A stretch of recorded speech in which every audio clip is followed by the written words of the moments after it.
In this moment on Sunday morning, June 4th at 11 a.m. Eastern Standard Time. But that's the beauty of the internet. We can watch anything just about any time, right? And so this year is our theme for Living Out Loud, and it's June already. Wow, how did that happen? And June is the theme of self-care, embracing self-care. And I think that it's such a great theme because it's not a limited idea. It's very expansive, right? From here to there and everything in between. So it's something that we always have room to be more aware about and to be more active in and with. So I am very grateful because today we have Lori Carlson blessing us as our assisting practitioner. And Lori is going to, she always creates a space of joy, but she's going to create a space of joy in a really fun and unique way. So we're going to play with that.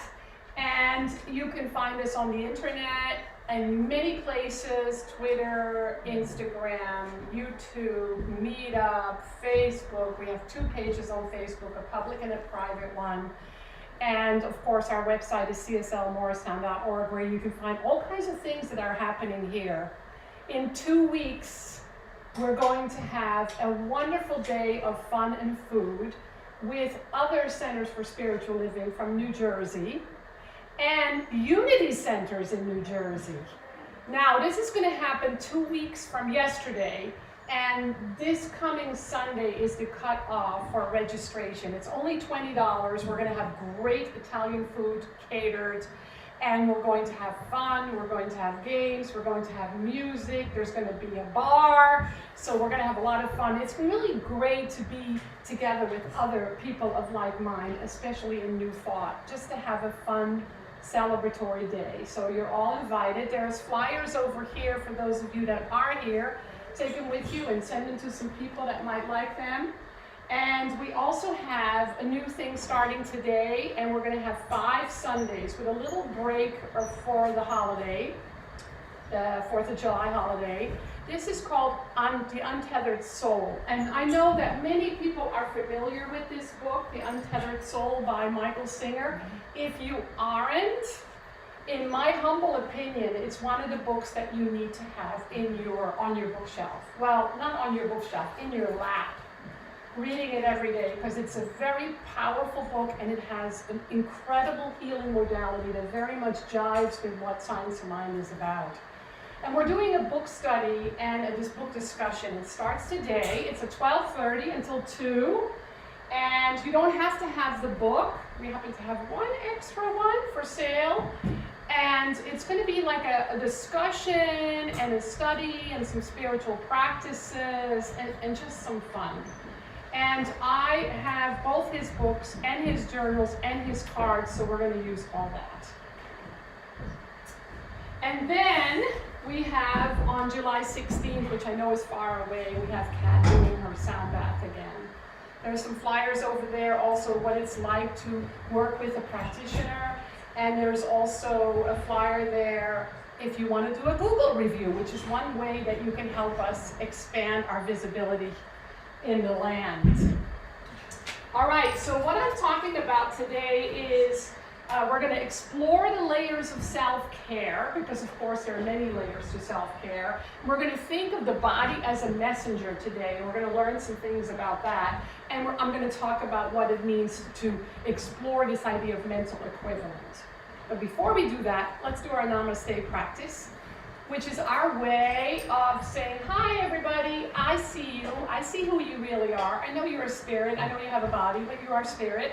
So it's Sanskrit word for the divinity in me blesses the divinity in you. So just put your hands together if you haven't yet, and just bow to somebody and say, Namaste. Namaste. Namaste.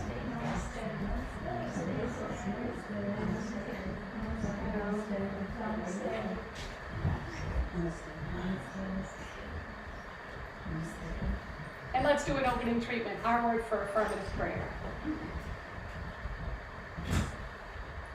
So I invite you to close your eyes if you're comfortable doing that.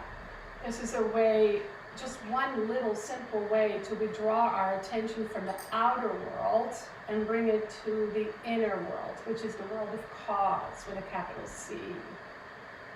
And cause is just another word for truth, spirit, God, Buddha, Allah. It is that essence of life that is everywhere present in everyone, everything, everywhere, all the time.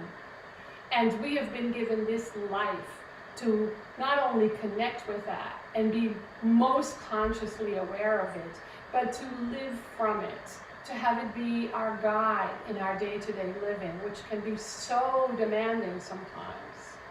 But we know that in the connection, we find healing, we find greater ease and grace. And so today we explore this idea that we have a physical body, which is a vehicle that houses our spirit, and that body itself is worthy of self-love and self-care, and the body itself is an instrument of information.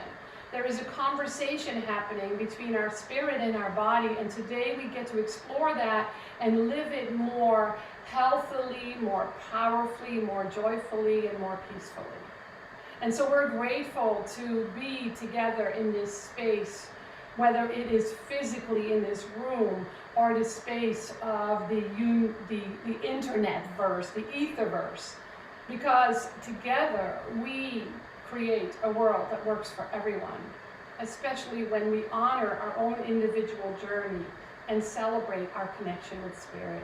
So we're grateful to be in this space together today and for our willingness to learn together about who and what we are becoming. And so it is.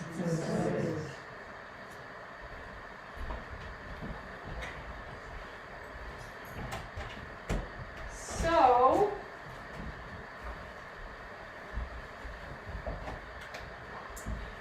many of you have this journal. It's the journal that we're using for the year. We no longer sell them, but you can still get them online at csl.org in the shop. And the first page has this beautiful page about our theme for the month, which is embracing self-care.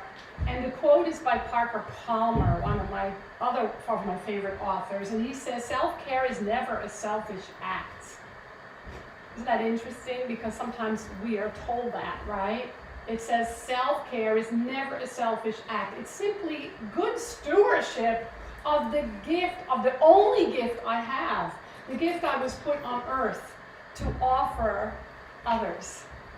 And so we're exploring this idea about self-care. When you hear the word self-care, what's the first word that pops into your mind? Rest. Rest. Health. Health. Me. Huh? Me. Joy. Joy. Boundaries. Boundaries. Relaxation. Relaxation. Pampering. Yes, it's important for us when we think about self-care to say, well, what does that mean to me? Most of the time, it's about the physical body. And then when we think about it a little bit longer, we arrive at these spiritual principles like joy and love and peace and harmony and health. And so the month of June is all about self-care, but we're going to explore it not just from the body, which is mostly the focus today, although not all of it, but also mental self-care, emotional self-care, and most of all, spiritual self-care. Because in the science of mind philosophy, we don't say the body comes first. We don't say the form comes first. We don't say form is the only reality with a capital R. We say consciousness comes first. We say universal cause or divine spirit is first. And then out of that comes the form. So it's spirit first and form is secondary. And that's a really important piece of information when it comes to our spiritual life that we will explore a little bit more today. And he talks about the gift of life, the gift of the world of form, the gift of the body. And it invites us to really think about the body temple as the temple that houses our spirit. And so then we get to ask the question, how do we care for the temple that houses our spirit? And when we listen to the answer, it's not always that great. Because sometimes we abuse our bodies. And that can be really subtle. It may not look like abuse to anyone else. And sometimes we hate our bodies for not doing what we wanted to do or looking the way we think it should look. Don't forget, we live in a world right now, especially in this culture, where many people are body obsessed. They will alter their bodies in such a way that they're not even recognizable. The industry of self-care when it comes to all the products we use is in the gazillions, and much of it is very toxic. Just read the ingredients. If you can't read them and speak them out loud, they might not be the best for us, right? And then we live in a world where we are told and taught by the media and the commercial industry that we don't look right, or we don't look pretty enough, or young enough, or good enough, or beautiful enough. And so those are all forms of hatred of the body temple that houses the spirit. And then there is this idea of the disconnect that we have between our heart, our spirit, and our bodies. I love people watching. And there was a time when I was more judgmental, where that wasn't fun. But now when I watch people, I look for their soul, their spirit. And I'm sad to say that very often I see a disconnect. It's almost like many people are like the Walking Dead. They've lost that connection between their spirit and their body. And it's like a whole different world. And if you think about it, that's very sad. Because self-care is about being self-aware.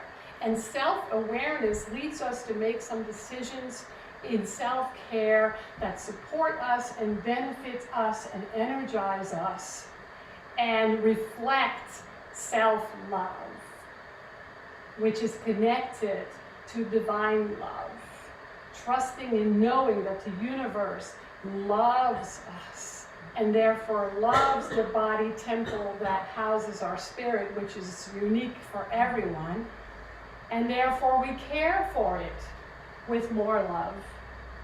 And that's where we get to listen for guidance and information. So I want to do a little practice, and then I'll talk a little bit more about how we can use that practice and why we want to do so. The most important thing is that we become aware of how we judge the body, how we abuse the body, how we speak to the body in a way that's not loving, because that information is where the healing wants to happen.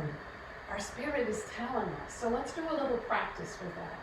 So no shaming, no judging, and if you do notice it, just notice it and know that it's grist for the mill.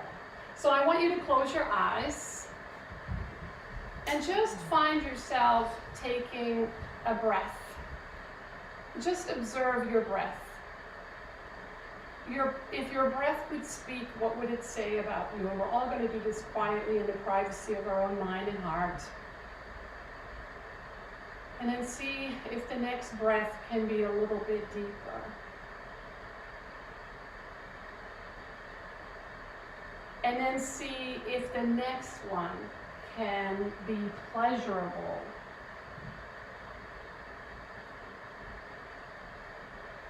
And let us explore this idea of loving the body temple in a deeper way.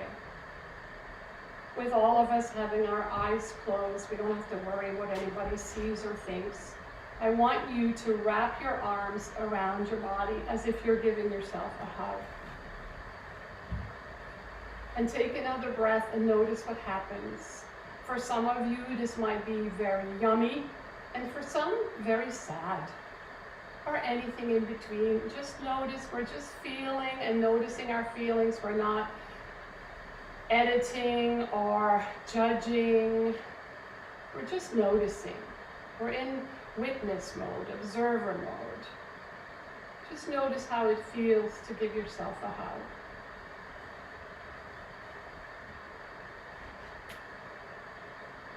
And ask yourself, what is my biggest complaint about my body temple? If somebody was recording my thoughts or my words in my private time and playing it out loud for me, what would I hear most often, most regularly? If there is nothing, just sit in the breath and enjoy the pleasure of each breath.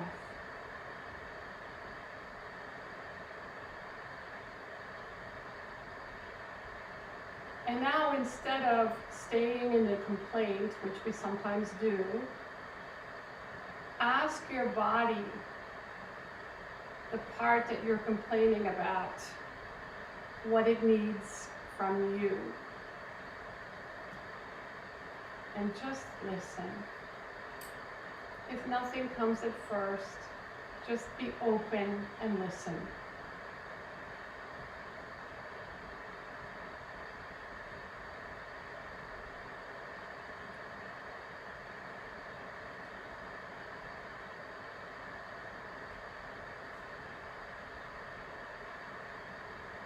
And then ask, is there anything else? Is there anything else you need from me? What would you love?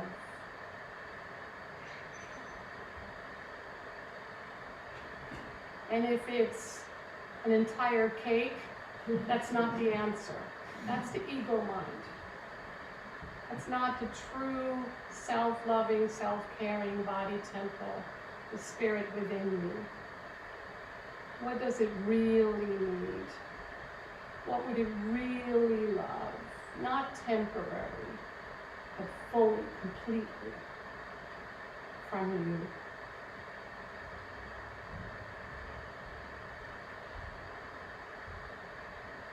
Now just be willing, or actually just love the body temple that houses your spirit. Your body temple is like none other. Your body temple is the temple that carries your beautiful spirit, your soul, your heart of hearts.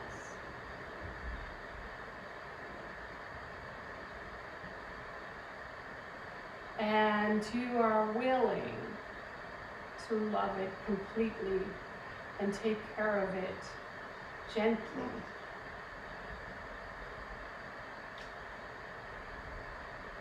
Now take another breath. And when you're ready, open your eyes.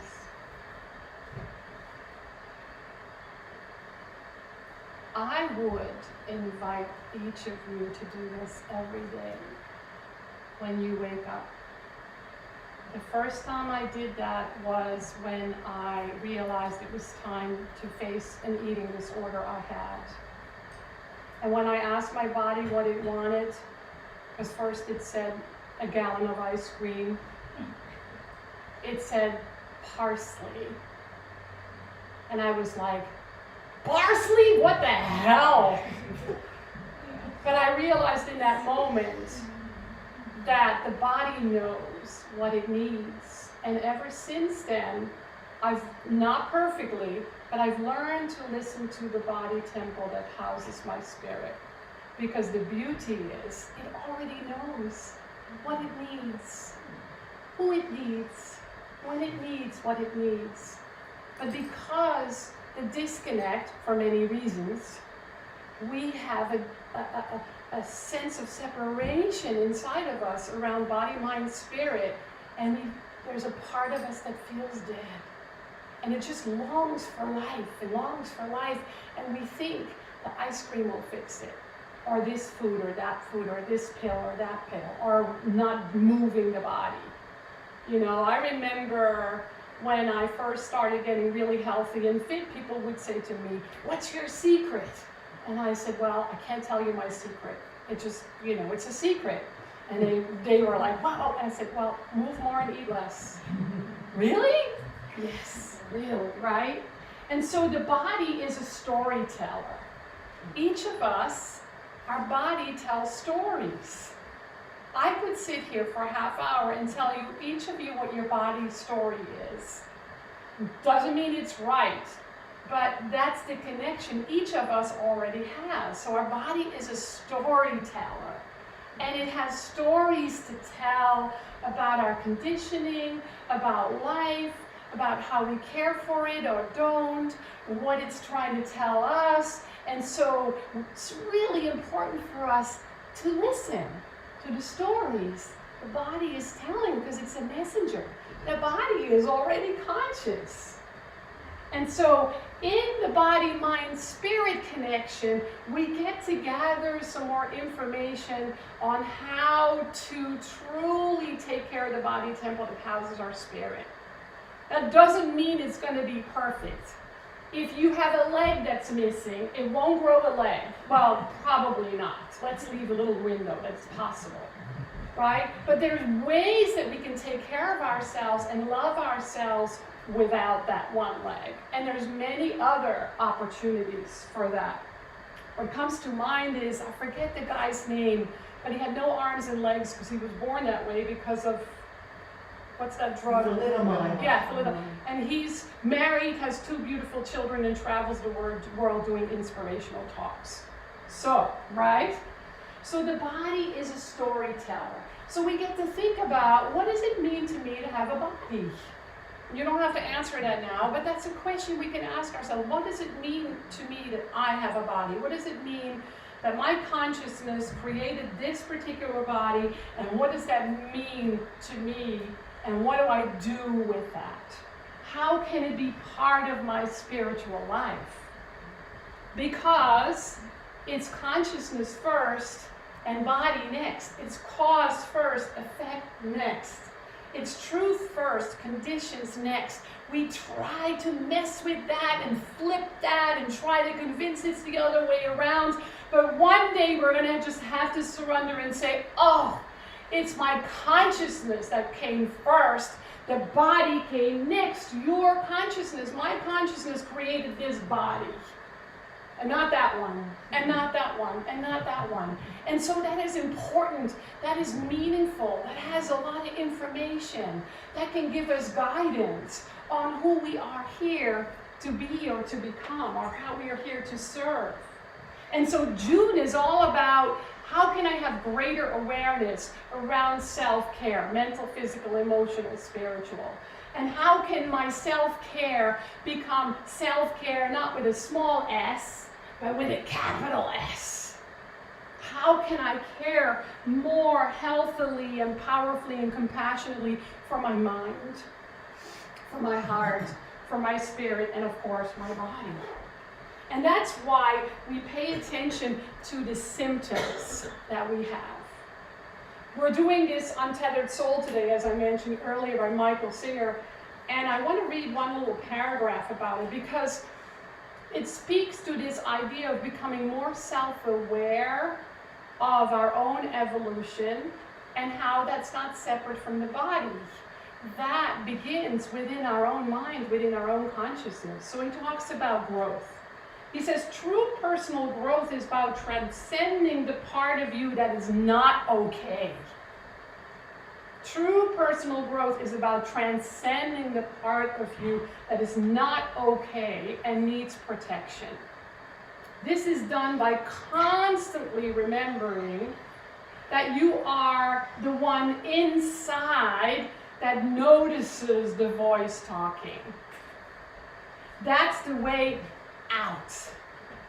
The one inside is the one who is aware that you are always talking to yourself about yourself, is always silent. It is a doorway to the depth of your being. To be aware that you're watching the voice talk is to stand on the threshold of a fantastic inner journey. If used properly, the same mental voice that has been a source of worry, distraction, and generous neurosis can become the launching ground for true awakening. And that's it, right? We're here to truly awaken, but we are given this body and this mind to do it in a way that supports us and grows us. Have you ever stood in front of a mirror naked and looked at everything that's wrong with you? I mean, I probably am the only one, right? Nobody says, what? What? Hey, what? I have a big hole in my leg. Oh my gosh! Right? I want you to experiment with that and stand in front of the mirror and love the parts you hate. Because you know what happens when we hate our bodies? I don't have to tell you. You already know. You're smart. We pay attention to that, right? So how can we come to love that? And so in the Science of Mind philosophy, we work with symptoms. I have about 7 books. Besides Louise Hay, You Can Heal Your Life. Who is familiar with Louise's Hay, You Can Heal Your Life? Yes, it's a book that, and Louise was trained in this teaching, that has in the middle all kinds of physical symptoms and the cause. What have you been thinking that caused this physical health issue? And then it gives you an affirmation. It's very surface. But I have like 6 more books that go in great depth. For example, cancer that I went through, which I used all this, has 5 pages about what the mentality, the consciousness behind it is. It's pretty obvious to me. Cancerous thinking created a cancerous tumor, nothing else. Yeah, we can say the environment had something to do with it. Yes, we can say it's maybe some of the food I ate. Yes, we can say maybe the space I live in. But we know in our teaching that what comes first? Consciousness, right? So we call this a mental equivalent. A mental equivalent is a concept in metaphysics that says, as within, so without. It says there's a mind-body connection, and my body is telling me what's going on because my mind has not been listening. I haven't been paying attention. I haven't been practicing self-care, capital S and small s. And so then things show up in the body that we can use, that we can work with, that we can think about. The very common ones are, if there's something going on with your eyes, ask yourself, what is it that I'm not seeing? Or what am I not seeing clearly? Or something going on with your hearing. What is it we're not hearing? Something with the heart, the emotional body is trying to get our attention. The most important thing is that we do this with real gentleness and real kindness, because if we have some physical things going on, it's really easy to use it as a baseball bat. And you don't want to do that because that creates a whole other series of problems we don't want, right? And so it's just paying attention and listening. It doesn't mean you're going to heal at the level of physical, but you're going to gather some information that your body's been trying, your mind, your consciousness has been trying to get your attention, right? And so we start very simple. We start with logic. We ask, we listen. And we listen. What is my body trying to tell me? What is the message? And we keep listening until we receive guidance. Maybe it doesn't come. Maybe it comes and it doesn't make sense. Or maybe it comes and it's only temporary, but we listen and we use it as a way to come to love the body. If we hate the body, we can't hear what the body is trying to say, right? If I'm with another person and I say, I hate you, why would that person want to hang around me? Same with the body, right? So another way that so in the first way that we use mental equivalent is we listen to the story the body is telling us. There's a second way that we work with mental equivalent, which is we go directly to the truth behind the condition and we speak it, and we write it, and we feel it, and we hang out with it, and we affirm it, and we treat about it, which is our word for affirmative prayer, or we go to a practitioner who will treat about it. By the way, Lori will do a treatment express, quick treatments after celebration, so enjoy that. And then there's a form there that explains how you can work with a practitioner. I have 3. I need 3. So it's a really important, powerful process. So the second way, so the first way is listen to the body, what is it trying to tell us? The second way is just go directly to the truth. You know, not like in Monopoly, go directly to jail, but go directly to the truth and just keep speaking it, keep knowing it. By the way, when we do that, listen to that little voice that says, yeah, in a pig's eye, right? So you might have a cold and you do a spiritual mind treatment. I'm perfectly healthy. And then there's a little voice in you that says, yeah, right, not me. Listen to that. It gives information, right? And so we infuse then our spiritual practices in our experience of the body. Spiritual mind treatment, affirmations, meditation, visualization, visioning, study, all those things. And we notice what we notice. Because the idea is that we don't just listen for this glorious teaching. We put it into practice. And we put it into practice in the areas where we struggle the most, where we are not able to love ourselves, where we don't have faith that things can be different. That's important awareness. And so we move from this place of self-care with a small s to the place of self-care with the capital S, because what we're doing is we're not just caring for our bodies, we're caring for our soul that is housed in the body temple, speaking to us of life, of love, of awakening, of growth. And so then we claim our own experience and we commit to a deeper connection, to a deeper level of vitality, to a deeper awareness that we're not just bodies, but that we are sacred, miraculous temples that are temporarily housing our spirit for our evolution, for our growth. Because what do they say? There's only two things that are certain in life. They are what? Birth and death. And you know what? Death is not really death. You said taxes? Okay, birth and death, right? But death isn't really death. Death isn't death. Death is rebirth. We just shed the body, that's all. The soul lives on. So when we identify deeply with the body, we experience fear around death. So that's a whole other talk, right?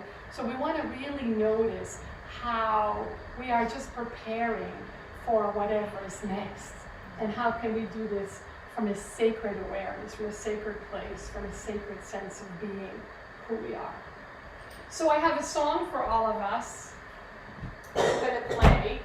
I think it's familiar to most of you. And it's sung by Jennifer Russell, and I want you to listen to it as an opportunity for healing. And then after that, Lori will bless us with some really powerful ideas and a wonderful little practice. So I invite you to close your eyes. And just take a couple of deep breaths, noticing what you notice when you breathe.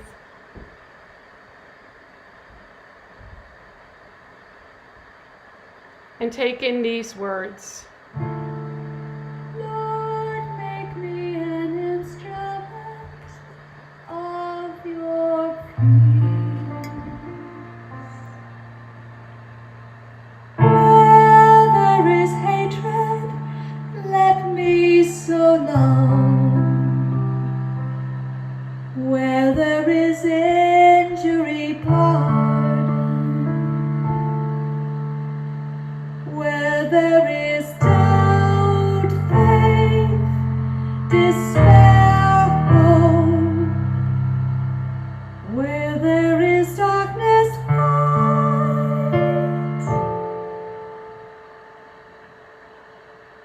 Where there is sadness, joy, joy, joy.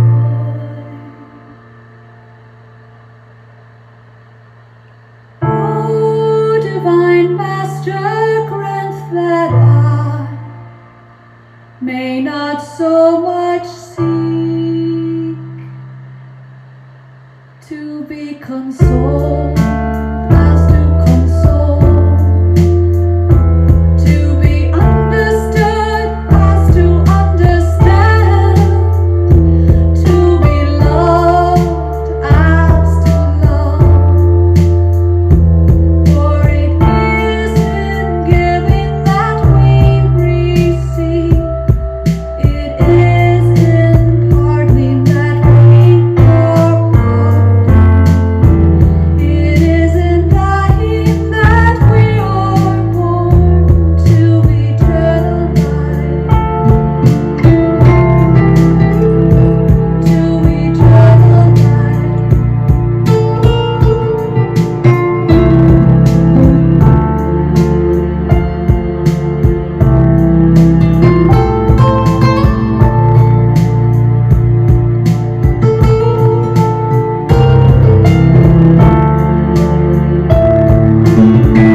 come. Where there's injury in me, I welcome pardon. Where there's self-doubt, faith, despair, hope, darkness in me, I collide. Where I am sad, bring joy, joy, joy. O Divine Mother, grant that I may be consoled from within. To know and understand myself, open my heart to me. As I receive, I give to another.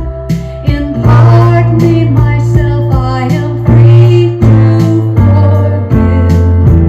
It is in dying to my little self I am born. I am born. I am born.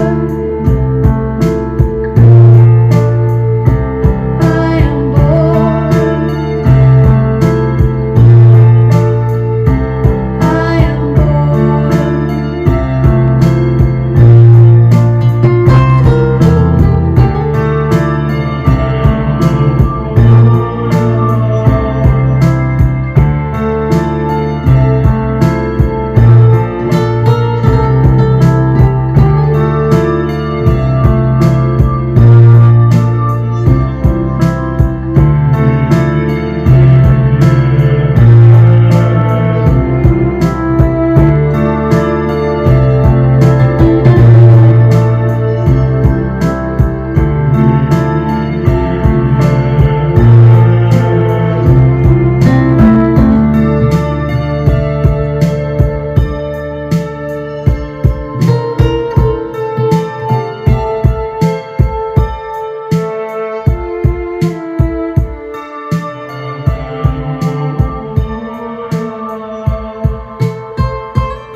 Wow, so many people here. When I sat down, there were not. It's wonderful to see you all here. Good morning.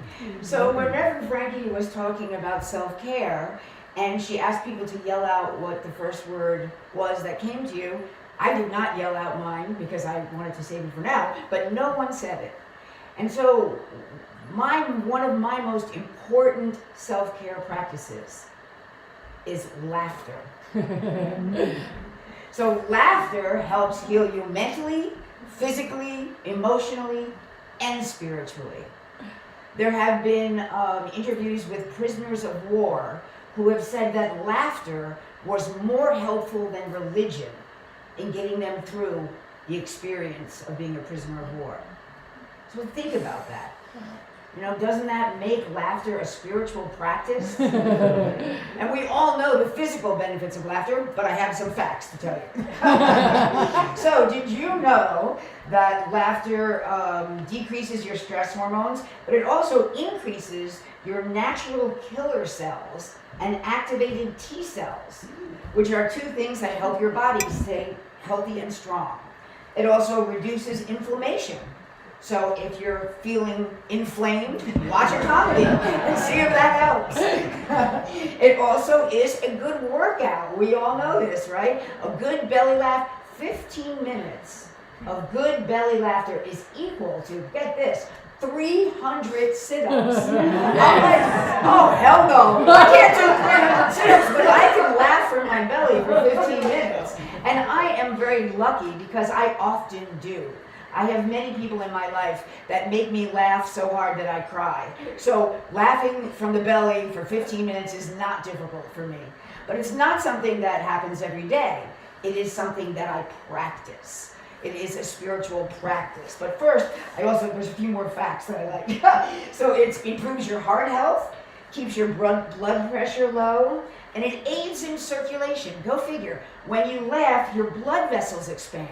Oh. So your blood gets around to the places it needs to get to. So if your feet are cold or your hands are cold and your circulation isn't good, laugh. Laugh. It will always help. And this is my favorite. Okay. The journal, the FASEB journal, I'm not sure what that is, but in 2016 found that simple laughter put your brain back into a state where you are able to think more clearly. So if you have brain fog, if you're having trouble remembering, laugh. Turn on a stupid comedy.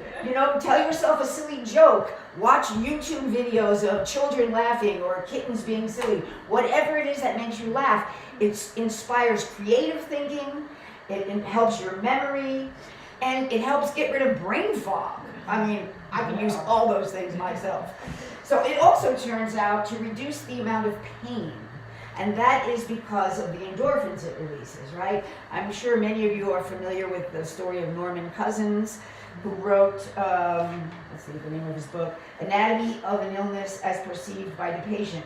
And he cured himself of a degenerative connective tissue disease through large infusions of vitamin C and laughter therapy.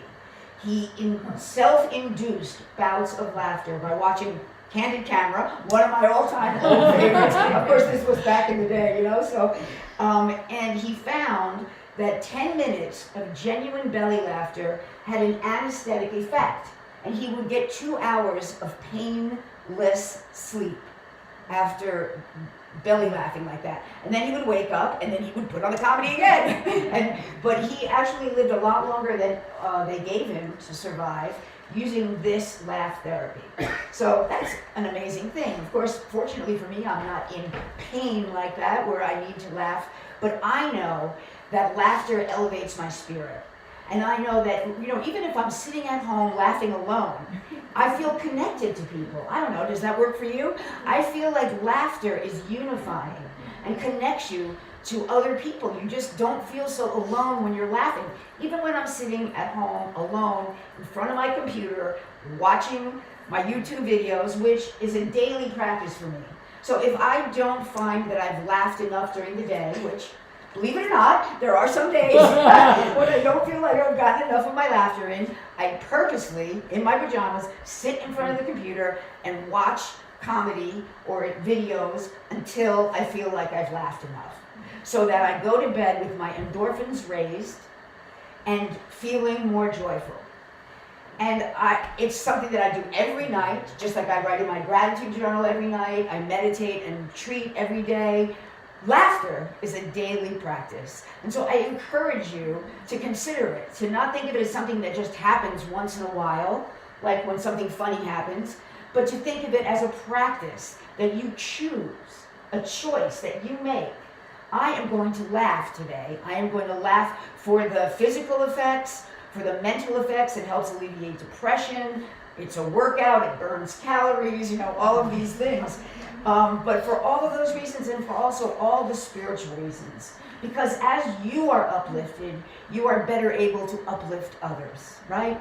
We can't give away what we don't have. So if you're joyful and if your endorphins are raised, you're somebody that just being around you can help elevate everyone else, can help uplift the people around you. And so it's a simple thing.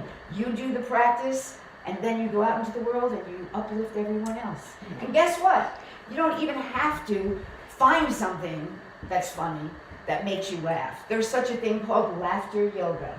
And it is intentional, self-induced laughter that is not about anything being funny. It is just something you choose to do, And guess what? Here's the amazing thing. Within 20 to 30 seconds of you, quote unquote, pretending to laugh, right? You're just forcing yourself to laugh. Your brain does not know the difference. Your brain does not know the difference between real laughter and laughter that you are just pretending to do. After 20 to 30 seconds, you are getting all of those endorphins. You are getting all of the benefits. How amazing is that? So who would like to try a little laughter yoga? Okay. So if you are comfortable standing up, you can stand up. And we are going to do a couple of simple exercises. You can do them sitting down if that's more comfortable for you. Okay, so in laughter yoga, they say you always start with clapping because clapping starts all of those sounds in your hands. So this is what we're going to do. Ho, ho, ha, ha, ha. Ho, ho, ha, ha, ha. Ho, ho, ha, ha, ha. Now switch it. Ho, ha, ha, ha. Ho, ho, ha, ha, ha. Ho, ho, ha, ha, ha. Ho, ho, ha, ha, ha. Okay, next one. Now this is really fun.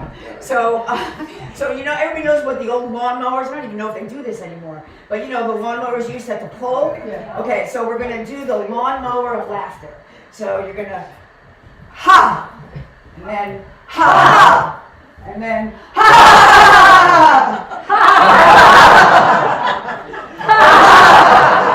and then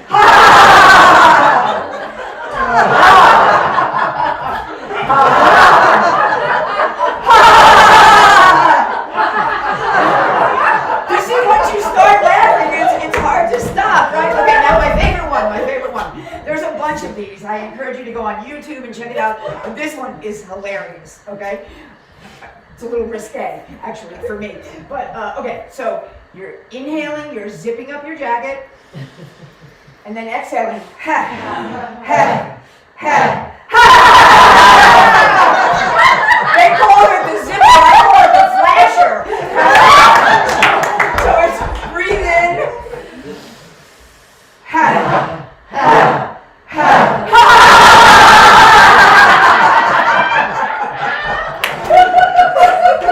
One more time, everybody. Breathe in. Ha, ha, ha, ha!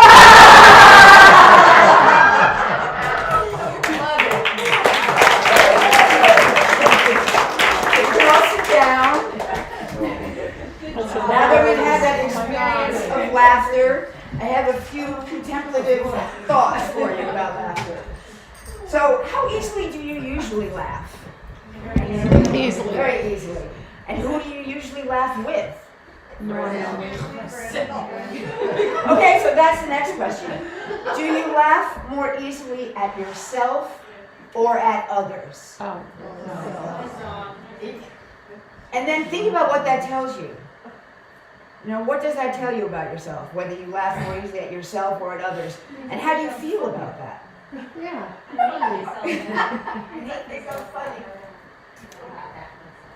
Okay.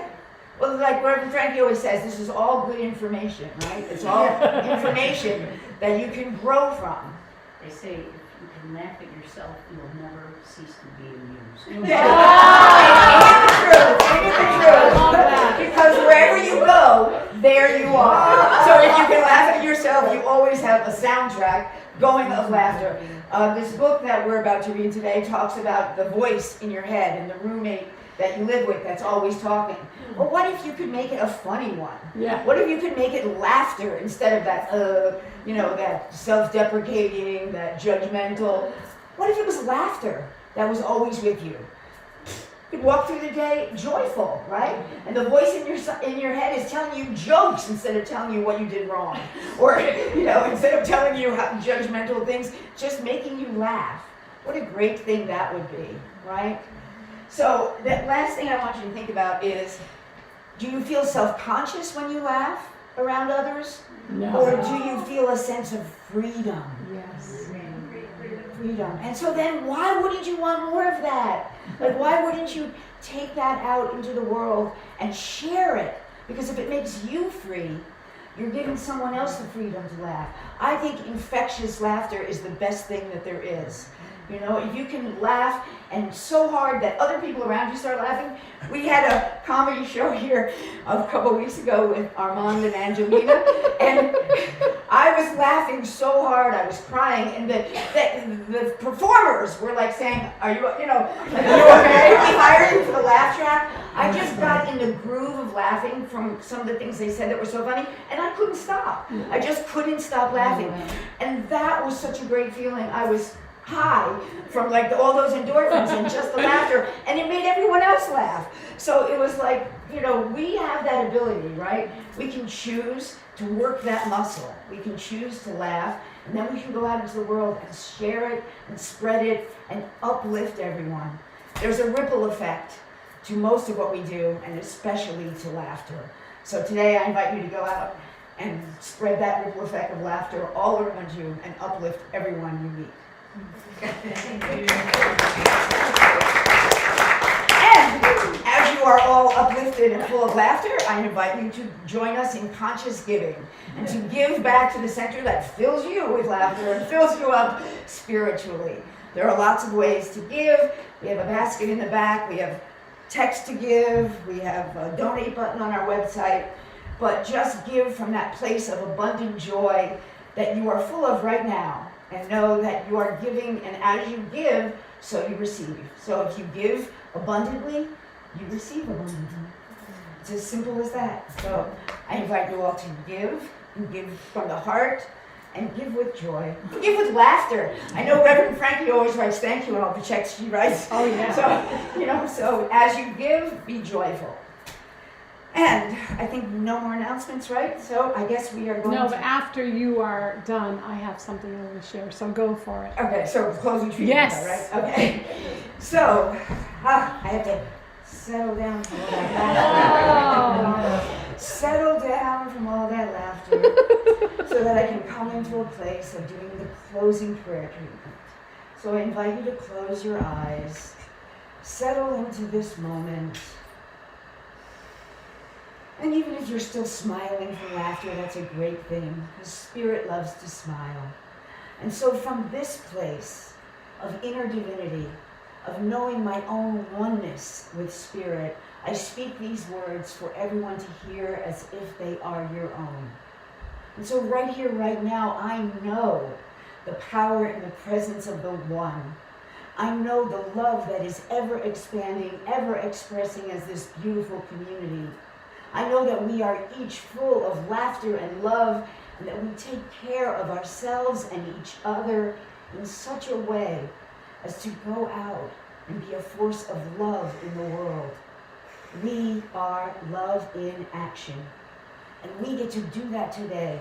We get to be conscious of our choices. We get to laugh along with others. We get to spread joy. So I affirm for everyone here that they go out into the world a better source of goodness, of kindness, of joy, of gratitude, and that gratitude comes back to them tenfold, 100-fold, comes back to them in ways big and small, in ways that we see and in ways that we don't see, because Spirit is ever expressing as our good. And I am so grateful for this beautiful community, for being a part of this beautiful celebration today. And I am grateful for this teaching that allows me to laugh and see the divinity in others. And so, from this grateful heart, I release this word. I release it joyfully.